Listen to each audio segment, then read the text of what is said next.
Hello friends, welcome to Latha's kitchen. ఈరోజు వీడియోలో tasty mutton recipe లహుదార్ mutton ఎలా ప్రిపేర్ చేయాలో చూద్దామండి. ఈ మటన్ కర్రీ ఇలా చిక్కటి గ్రేవీతో క్రీమీగా చాలా టేస్టీగా ఉంటుంది. ఈ లహుదార్ మటన్ కర్రీని రైస్, రోటీ, నాన్, పూరి ఇంకా వడలతో తిన్నా సూపర్గా ఉంటుంది.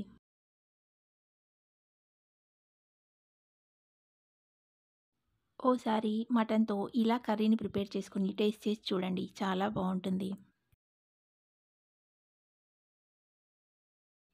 మరి ఆలస్యం చేయకుండా టేస్టీ లహుదార్ మటన్ కర్రీని ఎలా ప్రిపేర్ చేయాలో చూద్దాం. ఈ మటన్ కర్రీని ప్రిపేర్ చేయడానికి ముందుగా స్టవ్ మీద ప్యాన్ పెట్టి డీప్ ఫ్రైకి ఆయిల్ వేసుకొని ఆయిల్ వేడెక్కాక సన్నగా కట్ చేసిన ఉల్లిపాయ ముక్కల్ని వేసుకొని ఫ్రై చేసుకోవాలి. ఉల్లిపాయ ముక్కల్ని మాడిపోకుండా కలుపుతూ ఫ్రై చేసుకోవాలి. ఇవి ఇలా కొంచెం గోల్డెన్ బ్రౌన్ కలర్లోకి వచ్చాక ఒక ప్లేట్లోకి తీసుకోవాలి. వీటిని ఇలా ఈ రంగులో ఉండగానే తీస్తే క్రిస్పీగా ఉండి మంచి కలర్లో ఉంటాయండి. మరి ముదురు రంగు వచ్చేంత వరకు ఫ్రై చేస్తే అవి మాడిపోయే ఛాన్స్ ఉంటుంది. ఫ్రై చేసిన బ్రౌన్ ఆనియన్స్ని ప్లేట్లోకి తీసుకొని పక్కన పెట్టి ఇప్పుడు స్టవ్ మీద ఒక ప్యాన్ పెట్టి నెయ్యిని వేసుకోవాలి. నెయ్యి కొంచెం వేడెక్కాక ఇలాచి, లవంగ, దాల్చిన చెక్క వేసి ఫ్రై చేసుకోవాలి. వీటిని 1 నిమిషం పాటు ఫ్రై చేశాక క్లీన్ చేసి పెట్టిన మటన్ని వేసుకోవాలి. నేను ఇక్కడ 1/2 కేజీ మటన్తో ఈ కర్రీని ప్రిపేర్ చేస్తున్నానండి. నేను వేస్తున్న ఇంగ్రీడియంట్స్ అన్నీ 1/2 కేజీ మటన్కి కరెక్ట్గా సరిపోతాయండి. మటన్ను వేశాక స్టవ్ని హై ఫ్లేమ్లో పెట్టి మధ్యలో కలుపుతూ 5 నిమిషాల పాటు మటన్ని ఫ్రై చేసుకోవాలి. మటన్ ఫ్రై అయ్యేలోగా వీడియోలో చూపిస్తున్న ఇంగ్రీడియంట్స్ అన్నింటినీ కలిపి మిక్సీ పట్టి పేస్ట్ను ప్రిపేర్ చేసుకోవాలి. ఎండుమిర్చి, అల్లం, వెల్లుల్లి, ఉల్లిగడ్డ, టమాటా, కరివేపాకు, కొత్తిమీర, ధనియాలు ఇంకా జీలకర్ర వీటన్నింటినీ మిక్సీ జార్లోకి తీసుకోవాలి. దీంట్లోనే 1 స్పూన్ కారం, 1/2 టీ స్పూన్ పసుపు, 1 స్పూన్ సాల్ట్ వేసి మిక్సీ పట్టి తీసుకోవాలి. దీంట్లో నీళ్ళేమీ వేయకుండా ఇలా మెత్తగా మిక్సీ పట్టి పేస్ట్ని ప్రిపేర్ చేసుకొని తీసుకోవాలి. హై ఫ్లేమ్లో 5 నిమిషాల పాటు మటన్ని కలుపుతూ ఉంటే ఇది కాస్త ఉడికి ఇలా అవుతుందండి. మటన్ ఇలా కొంచెం ఉడికాక ప్రిపేర్ చేసిన పేస్ట్ను వేసి కలుపుకోవాలి.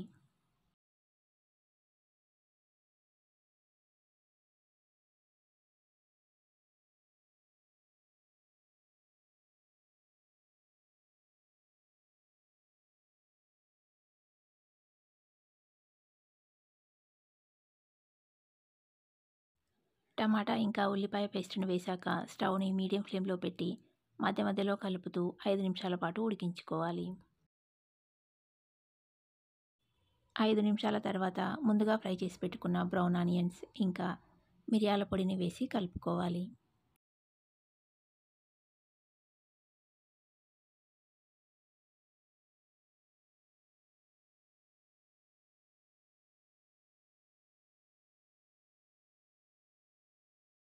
బ్రౌన్ ఆనియన్స్ ఇంకా మిరియాల పొడి అంతా బాగా కలిసేలా కలుపుకున్నాక దీంట్లో తగినన్ని నీళ్లను పోసి ఒకసారి బాగా కలిపి దీనిపైన మూత పెట్టి స్టవ్ని హై ఫ్లేమ్లో పెట్టాలి. నీళ్లను పోసాక స్టవ్ని హై ఫ్లేమ్లో పెడితే నీళ్లు త్వరగా వేడెక్కి మరుగుతాయండి. లేదంటే నీళ్లను ముందుగానే వేడి చేసి మటన్లో వేసుకోవాలి.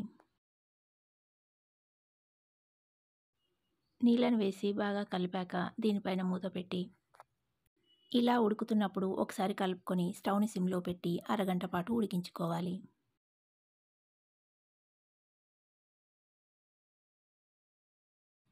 స్టవ్ని సిమ్లో పెట్టి నిదానంగా మటన్ ముక్క మెత్తగా అయ్యేంతవరకు ఉడికించుకుంటే ఇలా చిక్కటి గ్రేవీతో మటన్ ముక్క సాఫ్ట్గా ఉండి చాలా టేస్టీగా ఉంటుందండి.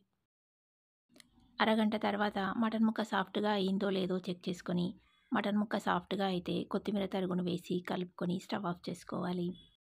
మటన్ ముక్క సాఫ్ట్‌గా కాకపోతే మరో 5, 10 నిమిషాల పాటు ఉడికించుకోవాలి. ఇప్పుడు ఒక సర్వింగ్ ప్లేట్‌లోకి తీసుకుంటే చిక్కటి గ్రేవీతో గుమగుమలాడుతూ ఎంతో టేస్టీగా ఉండే లహూదార్ మటన్ కర్రీ రెడీ అండి.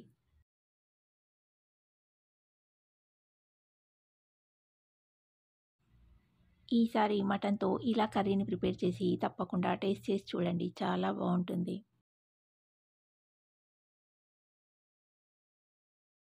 ఈ మటన్ కర్రీ అన్ని రైస్ ఐటెమ్స్‌తో ఇంకా టిఫిన్స్‌లోకి కూడా చాలా బావుంటుందండి. నేను ఈ కర్రీలోకి క్రిస్పీగా ఉండే అలసందలు లేదా బొబ్బర్లతో వడల్ని ప్రిపేర్ చేశానండి. అలసంద గారెలతో ఈ కర్రీని నంజుకొని తింటే కమ్మగా ఉంటుంది. క్రిస్పీగా ఎంతో టేస్టీగా ఉండే అలసందలతో గారెల రెసిపీ ఛానల్‌లో ఉందండి. డిస్క్రిప్షన్‌లో లింక్ ఇస్తాను. ఒకసారి చెక్ చేయండి.